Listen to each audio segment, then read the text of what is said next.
क्या भारत किसी को भी जेल में डाल देने की फैक्ट्री हो गया है? इन जांच एजेंसियों में सेवा विस्तार की जो रेवड़ियां बट रही हैं, उनका स्वाद आप भी चख लीजिए। हिंदी के अखबारों और चैनलों के दर्शकों और पाठकों तक ऐसी जानकारियां नहीं पहुंचने दी जाती हैं, ताकि आपके अंदर नागरिक चेतना का विकास बंद हो जाए। 2021 में सुप्रीम कोर्ट ने कहा था कि ईडी के निदेशक को सेवा विस्तार अति विशिष्ट परिस्थितियों में ही दिया जाना चाहिए। विपक्ष की याचिका की खबर पर आने से पहले इस खबर को देखिए। सितंबर 2021 की है। कॉमन कॉज ने सुप्रीम कोर्ट में चुनौती दी कि ईडी के निदेशक संजय मिश्रा को गलत तरीके से सेवा विस्तार दिया गया है। तब उन्हें पहली बार सेवा विस्तार दिया गया था। सुप्रीम कोर्ट ने कहा कि अति विशिष्ट परिस्थितियों में ही सेवा विस्तार दिया जाना चाहिए, और वो भी कम समय के लिए। कोर्ट ने यह भी कहा कि संजय मिश्रा को अब और सेवा विस्तार नहीं दिया जाएगा। जस्टिस एल नागेश्वरा राव ने अपने फैसले में लिखा है कि रिटायरमेंट की उम्र पर पहुंचने के बाद बहुत सोच समझकर ही सेवा विस्तार दिया जाए। जो जांच चल रही है उसी को पूरा करने के ख्याल से सेवा विस्तार दिया जा सकता है, लेकिन इसका कारण पूरी तरह से रिकॉर्ड पर लाया जाए। हम साफ कर देना चाहते हैं कि अब और सेवा विस्तार नहीं दिया जाएगा। नवंबर 2021 में संजय मिश्रा का सेवा विस्तार वाला कार्यकाल खत्म हो रहा था। एक बार सुप्रीम कोर्ट कह चुका है कि आगे इन्हें सेवा विस्तार नहीं दिया जाएगा। सुप्रीम कोर्ट में कोर्ट मित्र केवी विश्वनाथन के साथ बहस कर रहे वकील रवि रघुनाथ ने कहा है कि केंद्र सरकार ने 2021 के इस फैसले को पलट दिया और नियमों में संशोधन कर दिया। वकील रवि रघुनाथ का कहना है कि कोर्ट के इस आदेश को पलटने के लिए केंद्र सरकार ने कई तरह के संशोधन अधिनियम को पास करा लिए।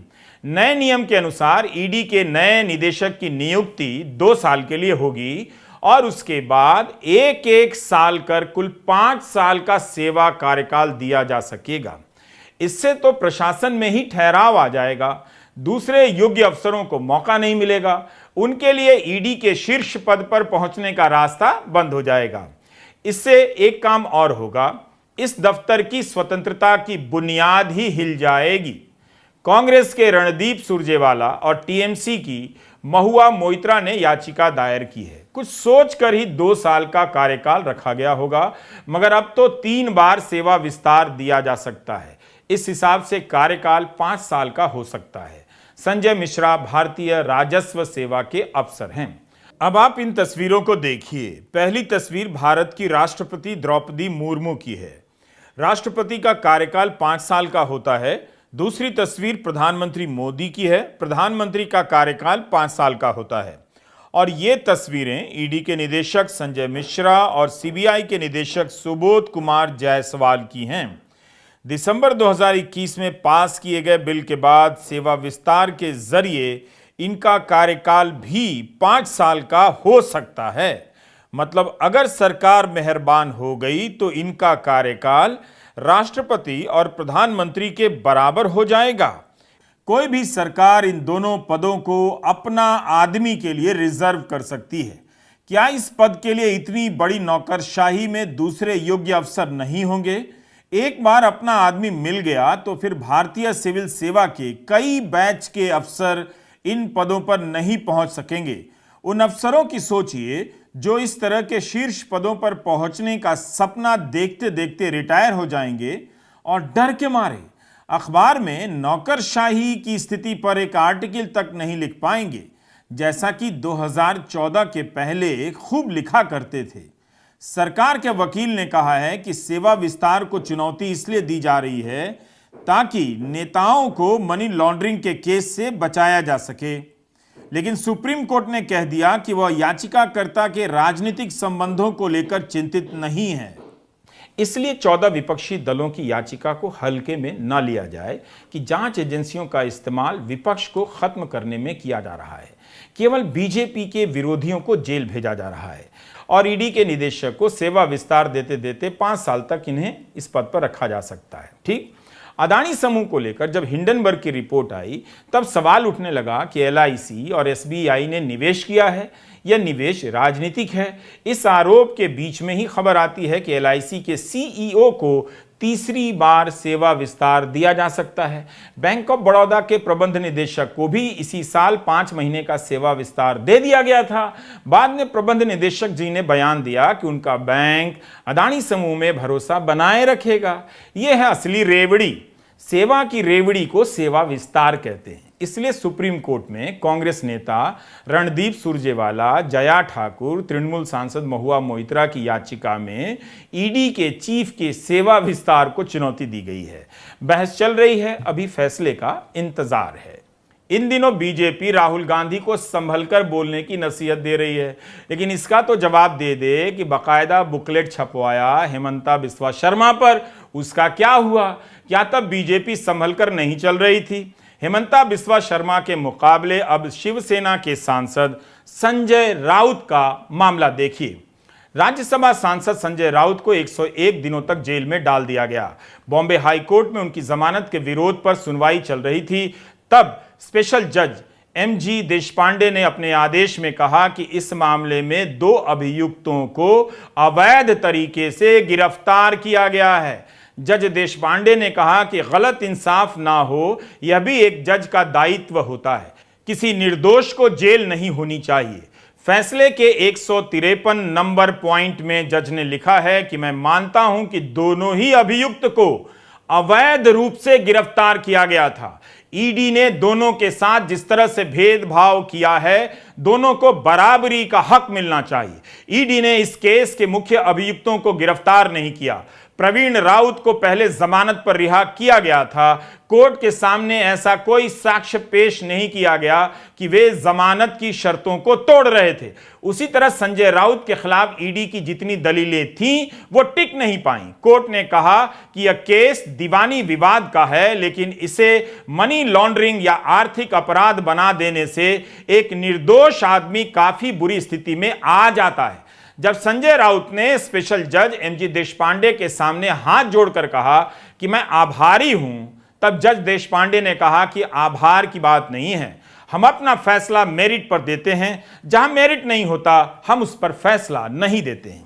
सोचिए, एक राज्यसभा के सांसद को मदर ऑफ डेमोक्रेसी में अवैध रूप से गिरफ्तार किया जाता है। क्या यह कोई सामान्य घटना है? दीवानी मामले को मनी लॉन्ड्रिंग का केस बना दिया गया और उन्हें लंबे समय के लिए जेल में डाल दिया गया।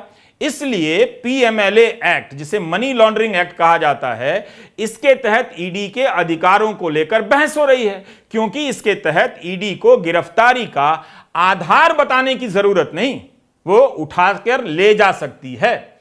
सुप्रीम कोर्ट ने भी ईडी के इस अधिकार को सही ठहराया। पिछले साल जुलाई में जब यह फैसला आया, तब कांग्रेस ने अदालत का सम्मान करते हुए कुछ सवाल उठाए। कहा कि ईडी को यह अधिकार देना बहुत खतरनाक हो सकता है। सेफगार्ड्स चाहिए, वो सुरक्षाएं, वो सुरक्षा चक्र जिससे इन चीज़ों का दुरुपयोग या तो हो न पाए या न्यूनतम हो। एक्चुअल सही सच्चा जो ज़मीनी सच है वो इसका विपरीत है। ये विडंबना की बात है। वो ज़मीनी सच विपरीत है, इसलिए इसके कई उदाहरण मैं आपको एक दे रहा हूँ। 2019 के पहले अगर आपको कोई भी चीज़ ज़ब्त करनी थी, ज़बरदस्ती ज़ब्त करनी थी, तो आपको मजिस्ट्रेट के पास जाना पड़ता था। 2018 के अमेंडमेंट्स द्वारा ये चीज़ हटा दी गई है और अब इस एजेंसी ईडी को ये पूरा अधिकार क्षेत्र दिया है मजिस्ट्रेसी का, यानी कुछ हद तक एक बाहरी तत्व जो ज़्यादा निष्पक्ष माना जाता है मजिस्ट्रेसी, उसको हटा दिया गया है। ये सभी मुद्दे हम समझते हैं कि उच्चतम न्यायालय की तरफ ज़्यादा ध्यान आकर्षित करते हैं, ज़्यादा इन पे ध्यान देना आवश्यक है। विपक्ष को प्रताड़ित करना ही सिर्फ बच गया है ईडी का काम। इसलिए अभिषेक मनु सिंघवी ने कहा कि सुरक्षा चक्र बहुत जरूरी है। पीएमएलए केस में 0.5% सजा की दर भी नहीं है। 100 में 1 को भी सजा नहीं मिलती है, बल्कि 0 के करीब सजा है, यह अभिषेक मनु सिंघवी कहते हैं। सुप्रीम कोर्ट के तब के फैसले की काफी आलोचना हुई, समीक्षा हुई। अगस्त 2022 में सुप्रीम कोर्ट ने अपने ही फैसले के खिलाफ सुनवाई की बात मान ली।